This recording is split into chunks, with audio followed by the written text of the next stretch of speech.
I had walked in darkness for a long time. Just when I was starting to wonder where I had lost my way, I saw some light in the distance. My heart skipped a beat. As I got closer, I realized it was a small hut. I could hear some noise coming from inside, so I decided to investigate. I had been hunting rabbits with my loyal dogs, Makey and Bosco, in the vast and dense Shakahola forest in Kilifi County. The forest was notorious for its confusing trails, and I had gotten lost before. But this time, I was completely disoriented. As I approached the hut, I heard strange noises. It sounded like someone was moaning in pain. The thought of running crossed my mind, but I quickly dismissed it. I was lost and disoriented, and running blindly through the thickets of the forest would only make things worse. Besides, as a member of the Giriama community, running away from danger was not something that was encouraged for men. I gathered some courage. As I entered the hut, I could hardly believe what I saw. There were people lying on the floor, barely able to move, and their eyes were sunken. They were emaciated, and their skin was ashen. They looked like they had been starving for days. In the dimly lit house, I noticed some boldly written abbreviations G&I.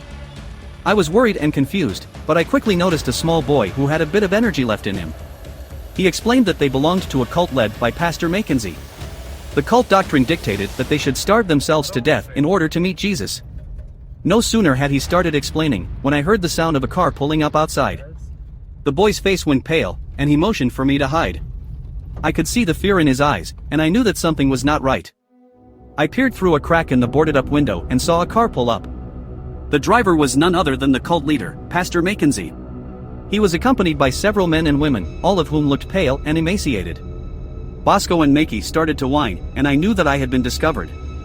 I sprinted outside and ran through the darkness and bushes, with my dogs following close behind. I could hear the cult members shouting, and I knew that we had to get as far away as possible. After about 10 kilometers of running, I was lucky enough to stumble upon a police station. I immediately explained what had happened deep inside the forest. The next day, search activities began in Shakahola forest, led by a homicide detectives. As they went deeper into the forest, they uncovered mass burial sites of people who had died due to the teachings of Pastor Mackenzie. The news spread like wildfire, and over the next few days, the forest was a beehive of activities. Many bodies were discovered, and it was clear that this was a case of religious fanaticism gone horribly wrong. I couldn't shake the images of the starving people out of my head.